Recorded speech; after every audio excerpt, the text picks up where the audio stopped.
Honda Civic just received a P0301 engine code. That could only mean three things: fuel, air, and fire. I know I already took care of my fuel because I replaced all the fuel filters. Everything is brand new, good to go. The next two things, I got to take care of air and fire. So this is why I'm going to replace all four coils. Even though P301 says it's only a cylinder one misfire, I'm going to change all four coils and all four spark plugs, because I know that if one's going to go out, the second, third, and the fourth one is going to be right along behind it. Okay, so it's better just to have all four brand new coils, all four brand new spark plugs. I'm also going to clean my MAF sensor, because that's what takes your air readings in your filter box. If that's dirty, it's going to turn the ratios out of whack. Okay, so we got fuel, fire, and air that we're going to take care of today, and hopefully by the end of this video that check engine light goes away. Let's get started, guys. I ended up getting aftermarket, or not aftermarket, but non-OEM spark plugs, but they are Iridium, and they are far cheaper than the NGKs that are called out. But these are compatibles. I already looked it up for the 2015 Honda Civic. They're made by Champion, and the part number is 9407. I also got anti-seize lubricant and dielectric grease. I also have four brand new coils. I bought the whole set for about $60. They're all aftermarket, but rest assured, I made sure all of these got really good reviews online before I bought them. You're going to want to pick up a can of throttle body cleaner and a bottle of mass airflow cleaner. All links will be below the video. We're going to start by detaching all four of these electrical plugs. Detaching the plugs are really easy. You push on these tabs, and you take your flathead and you kind of pry it out here, and use your other hand to help it along. Push on this tab. You can also use the flathead to lift up the tab to help it along also. Take this and push it out. There you go. Oops, that's not good. Okay, all four is out. We're going to remove these 10mm bolts right here. I like to place them on top of the vehicle where the windshield is.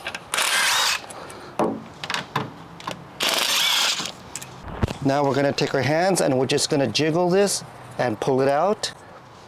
Jiggle and pull it out. Next, we're going to get a 16mm socket, and we're going to break all four of them out. Make sure you turn counterclockwise. Once I broke them loose, I'm going to go ahead and do the rest by hand. I'm just going to need this ratchet right here just to break it loose. Now that I broke all of them loose, I'm going to take out the rest by hand. There you go. Perfect. This was my number one right here.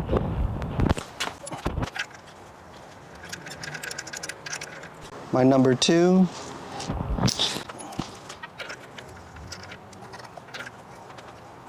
Look at this one. On my number three, a piece of coil came out. Isn't that crazy? It's my number three.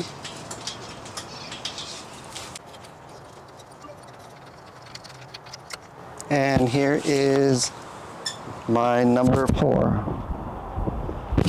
I'm going to start on my new spark plugs. Going to take them all out of the box. Good idea to pre-gap these, folks. They are supposed to be gapped at 32 thousandths. You can go ahead and grab a gap gauge and verify it yourself prior to installing them. I'm going to grab my anti-seize here and apply it onto the threads of each spark plug so they don't end up seizing up one day. We're going to do it to all four spark plugs and make sure they are all applied only on the threads itself. Next, on the white ceramic portion of the spark plugs, we are going to apply dielectric grease.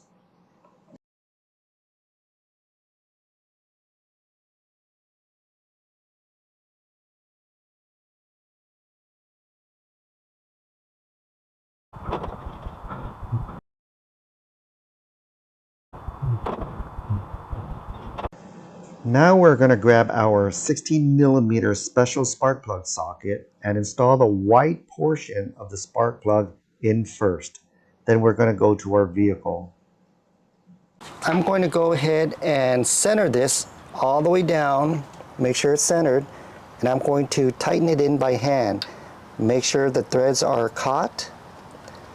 Last thing you want to do is cross thread these. Now it's going all the way in very freely. I want to keep going until there's a dead stop. Done. Take it out. You're going to do this for each of your spark plugs. Center it. The reason why I'm not using an air blower to clean all of this dirt off the exterior, because I don't want any of these rocks and pebbles to fall into the engine compartment there. That spells disaster. You're going to hit each spark plug at 13 foot-pounds.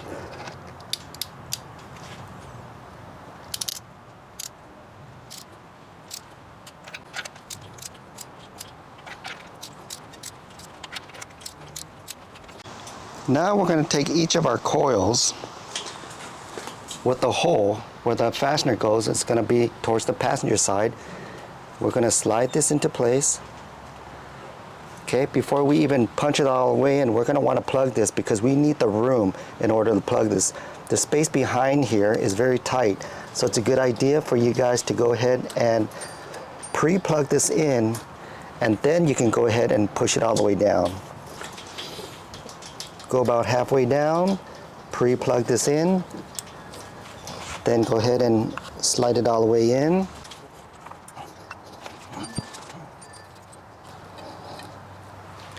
You want to take each of your 10mm and screw it in by hand. Just start the thread until it catches the first few threads. Go ahead and go in on the very lowest setting.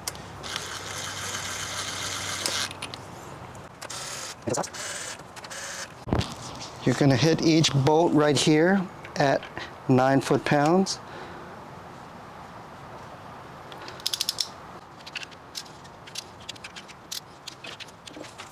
Now we're going to remove our air filter box here. We're going to loosen up this clamp, which is a flathead screw right here. Let's go ahead and loosen it up. No need to remove it. You just need this loose in order to take this off. Next, you are going to release this clamp right here, this clip. On this side, you're also going to have a couple of clips. Right here, you're going to have a 5.5mm nut that you're going to have to loosen up. Put my 5.5mm socket on a swivel and a 3-inch extension just to help out a little bit here. It is a very tight space. All you have to do is just loosen it up to the point where you can just jiggle this out. Now if you take a look right in front of the box, you have a 10mm.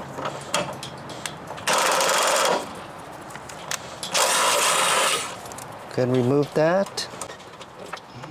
On the side of the box, you're also going to have a 10mm. Uh-oh, spaghetti-o. Now that we got all this loose, we can go ahead and start prying this out. Once you moved it out to here, you can reach the cable and disconnect this cable, remove it.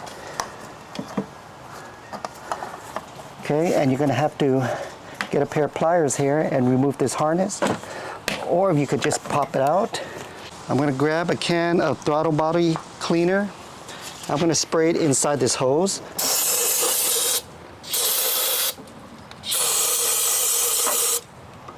On our air box, we're going to remove this MAP sensor. We're going to take out these 2 Phillips.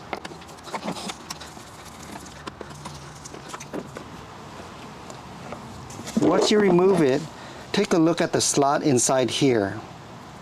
You're going to take a can of mass airflow sensor cleaner and you're going to spray in there.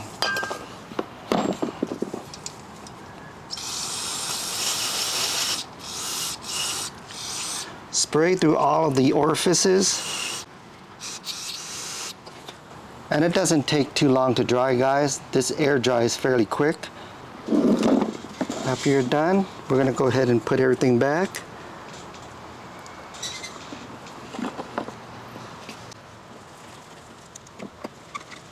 Now we're going to stick our box back in here, but don't forget to plug in the MAP sensor. Once you plug it in, you can squeeze the rest of your box in here. Go ahead and put my 10mm bolts in to hold the box down. You want to tie your clamp in.